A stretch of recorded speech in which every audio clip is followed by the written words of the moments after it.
offside. It's Messi! A pig's head thrown at Luis Figo, a finger jabbed into another coach's eyeball, and a 5-0 humiliation broadcast in HD. For 100 years, Real Madrid and Barcelona had been rivals, but in the Ronaldo-Messi era, they were something else. Entirely. It became a war on the pitch. But how did it become a war? And what became the most memorable moments of the greatest match on the planet? Before we talk about war, let's talk about what was at stake. From roughly 2009 to 2018, El Clasico stopped being a football match. It became a global event, the kind of fixture where bars in Lagos shut down, where surgeons in Mumbai rescheduled operations, where Argentina and Portugal, two countries that had never agreed on anything, stopped speaking to each other for 90 minutes. Because Lionel Messi played for one team, Cristiano Ronaldo played for the other, and every 6 months they would meet on the same pitch and try to murder each other's reputation. This wasn't normal. This had never happened before. The two best players on earth, statistically inseparable, playing in the same league, facing each other in a stadium twice or more a year. Every football historian alive will tell you the same thing. We will never see this again. The numbers from those years are obscene. In the 2011-2012 La Liga season, Messi scored 50 league goals. That same season, Cristiano scored 46. Together in one country, in one league, in 1 year, two guys scored 96 times. The third-place top scorer had 24. Two men outscored an entire league by themselves, and the gap wasn't even close. It was not a competition. It was a crime scene. But before Mourinho, before Pep, before Messi and Cristiano, there was an older war, a quieter one, fought in boardrooms and helicopter pads and the back pages of Madrid newspapers. The man who started it all was a construction billionaire who really, really hated losing. In the year 2000, Florentino Perez ran for the presidency of Real Madrid on a single, insane promise. He told the members of Real Madrid that if they elected him, he would personally buy them Luis Figo, the Portuguese genius, the Ballon d'Or winner, the best winger on earth. Florentino made one small omission. Luis Figo played for Barcelona. Specifically, he was the vice-captain of Barcelona. Specifically, he had just signed a new contract with Barcelona. Specifically, the entire city of Barcelona considered him a son. Florentino did not care. Florentino paid 60 million euros, a world record at the time, and put Figo in a white shirt. Barcelona's president had to be physically restrained on television. Catalonia went into mourning. And the next time Figo walked into Camp Nou wearing Real Madrid's colours, the people who had loved him 3 months earlier threw bottles at his head, threw lighters at his head, and at one specific, beautiful moment, threw a freshly severed pig's head at his head. Picture that, a bleeding pig's head sailing through the air in front of 90,000 people on live television in the year 2002. The most famous winger in Europe stepping over a pig's head to take a corner. That is the moment El Clasico stopped being sport. And Florentino was just getting started. Over the next 4 years, he bought Zinedine Zidane for a new world record. He bought Ronaldo, the original Brazilian one, the alien. He bought David Beckham, primarily for his face, secondarily for his right foot. He bought Roberto Carlos, Raúl, Iker Casillas, anyone with a shirt sponsor. This was Galacticos, capital G, the first time a football club tried to assemble the cast of a heist movie and call it a tactical system. It worked beautifully for 2 years, and then it stopped working entirely. Because it turns out, you cannot win the Champions League with 11 number 10s and 0 defenders. Madrid won La Liga in 2003 and then went 3 full seasons without winning a single trophy. 3 years of nothing. Meanwhile, in Barcelona, a small Argentine teenager with a growth hormone deficiency was being secretly photographed in the youth setup. His name was Lionel Messi. Florentino had built an empire of stars. Barcelona was about to grow one in a petri dish. And the construction billionaire would have to go away for a few years to think about what he had done. He would come back. Of course he would come back. Men like Florentino do not retire, they reload. Summer 2008. Barcelona has not won La Liga in 3 years. The board, in a moment of either genius or panic, hires a 37-year-old former player who has coached exactly one team in his life, a B-side, for 1 season. His name is Pep Guardiola, and he has the haircut of an accountant and the eyes of a man who has personally invented football. In Pep's first season, he sells the club's biggest stars, promotes a teenage Messi to the centre of his system, and proceeds to win every single trophy on the calendar. La Liga, Copa del Rey, Champions League, Spanish Super Cup, UEFA Super Cup, Club World Cup, 6 trophies, the sextuple. Nobody had ever done it before. Nobody has done it since. And in the middle of this season, Pep took his teenage genius to the Santiago Bernabeu and dismantled Real Madrid 6-2 in their own house. The Bernabeu's response to a 6-2 beating was to stand up in real time and applaud the Barcelona players off the pitch. That is how good this Barcelona team was. They were so beautiful that even Madrid had to admit it, briefly, through gritted teeth. Florentino watched this from his executive box, and his blood pressure did things doctors generally consider fatal.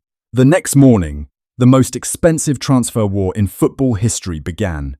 He bought Cristiano Ronaldo from Manchester United for a new world record.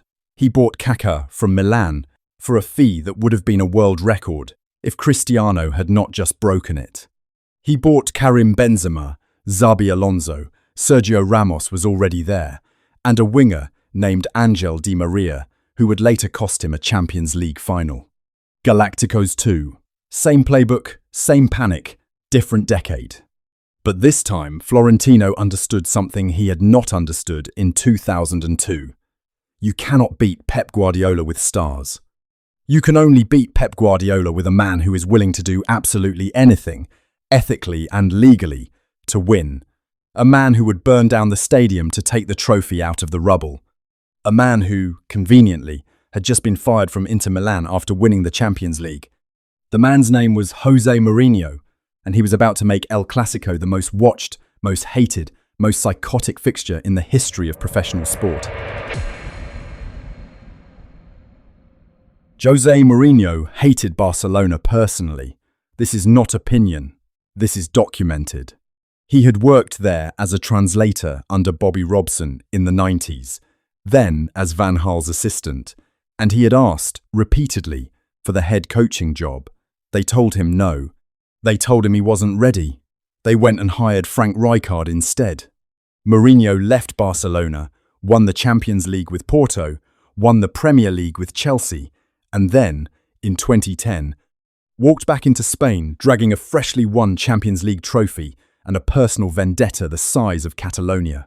His debut Clásico was the November 29th match, the one we opened with, the one with the Manita.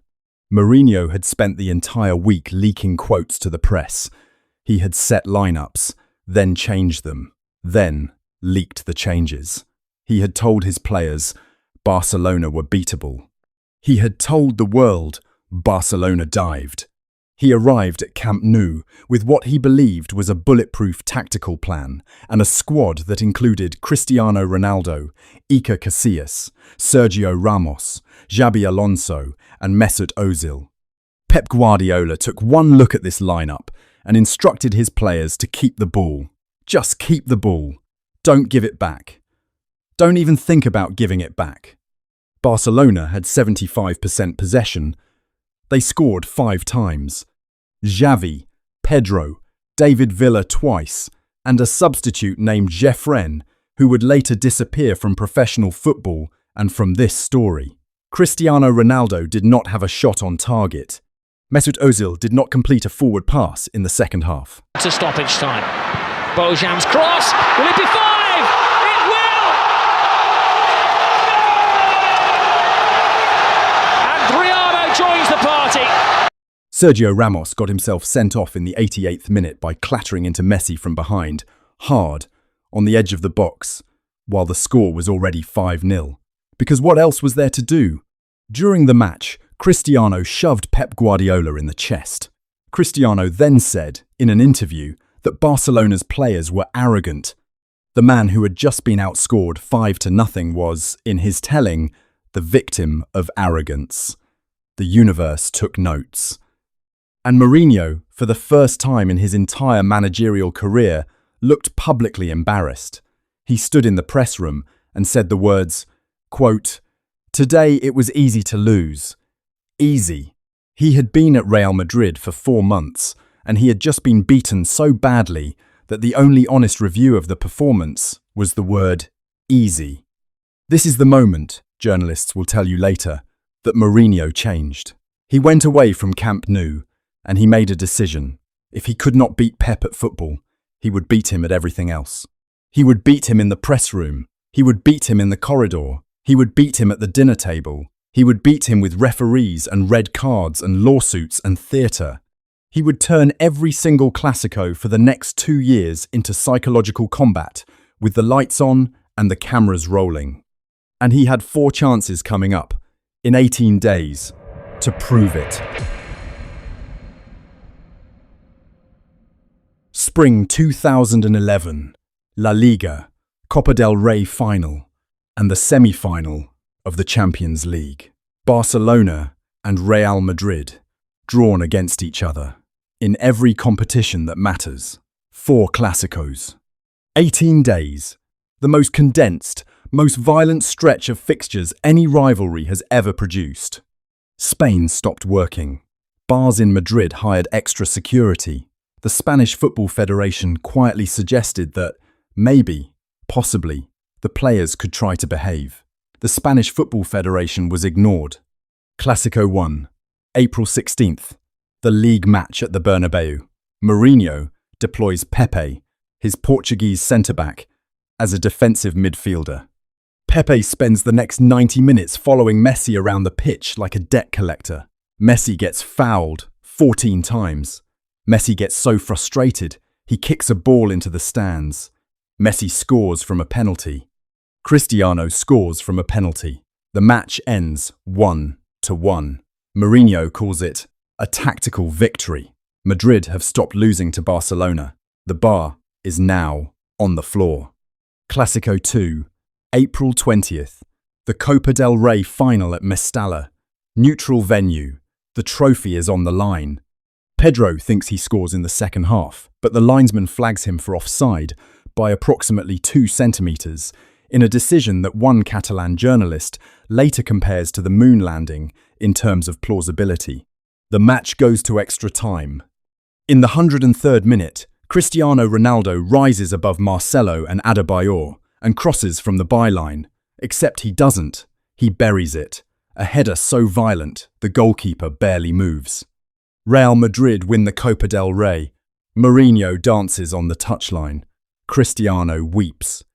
The trophy gets paraded through Madrid on an open-top bus, and then, somewhere near the Plaza de Cibeles, the captain, Sergio Ramos, drops the trophy under the bus, where it is run over by 16 tons of moving vehicle. The universe, again, taking notes. Clásico 3, April 27th. The Champions League semi-final first leg at the Bernabeu. This is the night the war stops being a metaphor. Pepe goes in 2-footed on Dani Alves. Studs up. Knee height. The referee shows a straight red. Mourinho explodes from the technical area like a man whose mortgage has just been called in. He gets a red card too. He keeps shouting. He gets sent to the stands. From the stands, he keeps shouting. Messi, with 10 men in front of him, decides to settle the match personally. He scores twice. The second goal is one of the greatest individual goals in Champions League history. He runs through the entire Madrid defence and scores. Pep is the boss, but here's Messi, away from 2, 3, 4, wonderful, wonderful, wonderful. How good is he? 2-0 to Barcelona, in Madrid, in a semi-final. Mourinho's post-match press conference is a war crime. Why? Why is it that a team of this dimension, a fantastic team, needs something which is obvious to everyone? Everyone can see it. He alleges UEFA bias. He alleges referee bias. He alleges that there is a conspiracy run jointly by UEFA and Barcelona to give Barcelona Champions League trophies. He uses the word, quote, why. Why does this happen? He asks. 6 times in 8 minutes. UEFA charges him, suspends him for 5 matches. Mourinho positions himself, publicly, as a martyr. We could have taken it a bit farther. But with this strategy, we were never going to lose. So why? I do not understand why. ¿Por qué? Yo no entiendo por qué. The Spanish press eats it with a spoon. Clásico 4, May 3rd, second leg at Camp Nou. Mourinho is banned. Pepe is banned. Madrid need to win 3-0 with their assistant coach in charge. They draw 1-1. Higuaín has a goal disallowed. Marcelo equalises. Barcelona go through to the Champions League final, which they will go on to win against Manchester United, with Messi scoring one of the most beautiful goals of his career. 18 days, 4 matches, 2 trophies for Barcelona, 1 for Madrid. Pepe banned. Mourinho banned. The Spanish national team captain Iker Casillas reportedly has to call Xavi and Carles Puyol on the phone to try to keep the World Cup squad from descending into civil war. The 2010 world champions, the team that had won everything together 6 months earlier, are no longer speaking to each other. The Madrid players don't speak to the Barcelona players. The dressing room of the reigning world champions is split down the middle, by club, by language, by grudge. And Florentino Perez, sitting in his executive box, looks at all of this. The bans, the eye pokes, the Champions League exit, the splintered national team, the trophy run over by a bus. And he renews Mourinho's contract. Of course he does. August 2011. Spanish Super Cup. Barcelona versus Real Madrid. Again, 2 legs, 1 trophy. The first leg ends 2-2. The second leg is at Camp Nou. Madrid lose 3-2. Madrid lose tactically. Fabregas, Messi, Adriano. Oh, there's the winner. And guess who? Lionel Messi. 2 well-matched. Madrid lose physically. And in the 88th minute, with the match already over, somebody on the pitch fouls somebody on the pitch and a brawl breaks out. Players from both teams pile in. Coaching staff from both teams pile in. And in the middle of this scrum, on live television, Jose Mourinho walks up behind Tito Villanova, Pep Guardiola's assistant coach, a man who is doing nothing, standing still, watching the chaos. And Jose Mourinho sticks his finger in Tito Villanova's eye. Replay it. Slow it down. There he is, the most successful coach of his generation, walking up behind another man's back and jabbing him in the eyeball with his index finger like a child. Tito Villanova does not retaliate. Tito Villanova will be diagnosed with cancer the following year. Tito Villanova will die in 2014. He will never get a real explanation for that finger.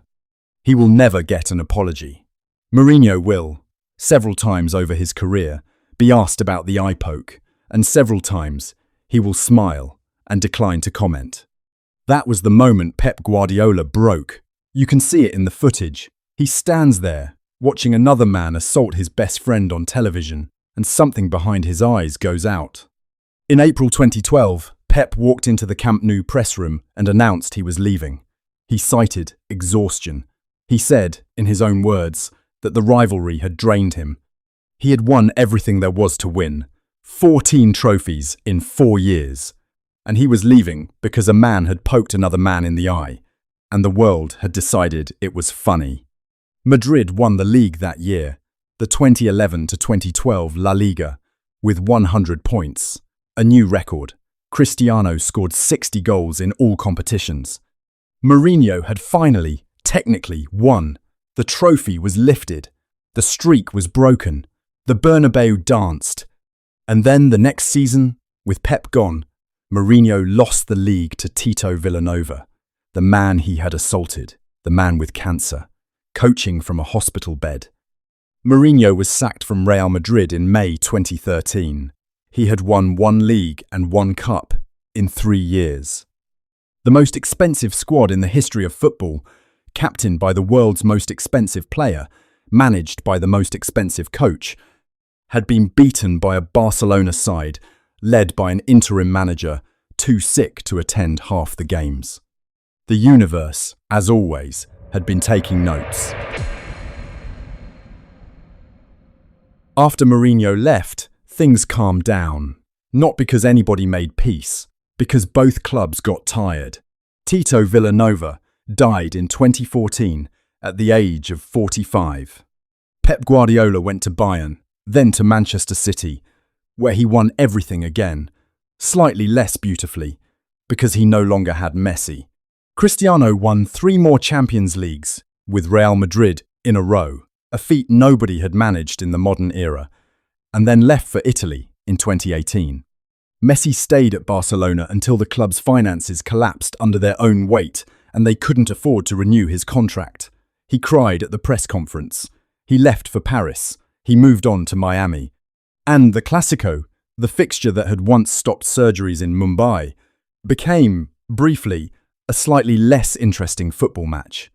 Without those two on the pitch, you could feel the air coming out of the room. Real Madrid won. Then Barcelona won. Then Real Madrid won again. The world watched, but it didn't watch like before. The era was over. The 2 billion in TV rights stayed, but the magic left with them. Today, the rivalry has new faces. Vinicius Jr., Jude Bellingham, Lamine Yamal, Pedri. The fixture is still the most watched club match on earth. The hate still travels. There are still red cards, still pitch invasions, still presidents accusing referees of conspiracy at 3 in the morning on Spanish radio. In April 2024, Vinicius Jr. accused half of Spanish football of being racist. He was, by the way, correct. Several stadiums had been documented chanting monkey noises at him. The fixture, which had once been about Messi versus Cristiano, was now about a different kind of war, a more honest one. The kind that had been there underneath the football the entire time. Florentino Perez is still the president of Real Madrid. He is 78 years old.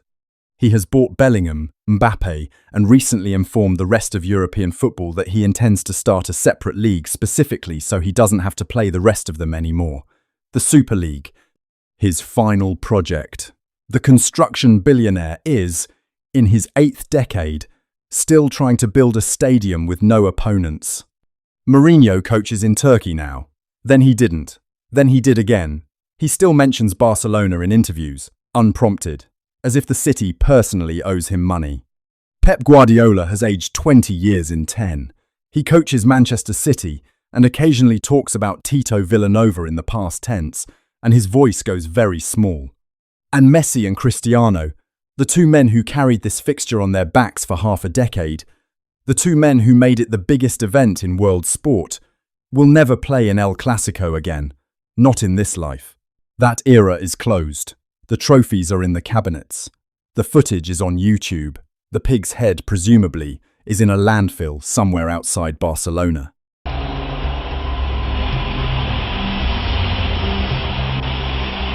And the rivalry continues. Smaller, less mythological, still occasionally beautiful, still occasionally violent.